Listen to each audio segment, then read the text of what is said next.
and thank you for joining us for Friday's Daily Market Outlook. Joining me today is Emily from our trading room to tell us more about recent developments. Emily.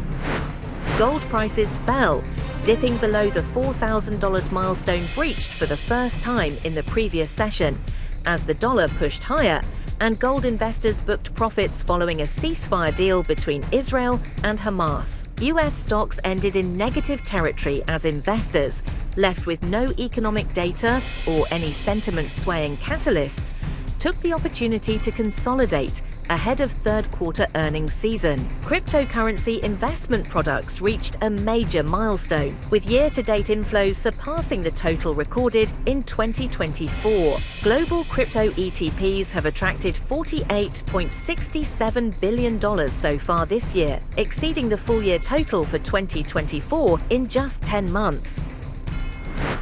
The euro-dollar pair saw moderate losses in the last session. The Williams indicator is in overbought territory. The Bitcoin-dollar pair plummeted in the last session.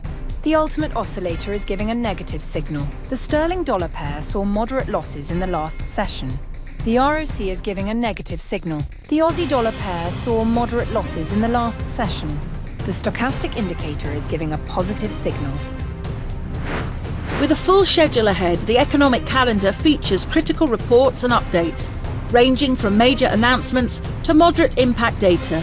These releases may guide financial markets, so staying informed is key. These updates are not just routine, they're potential catalysts for market change. Be ready to evaluate their impact and adjust your investment plans accordingly.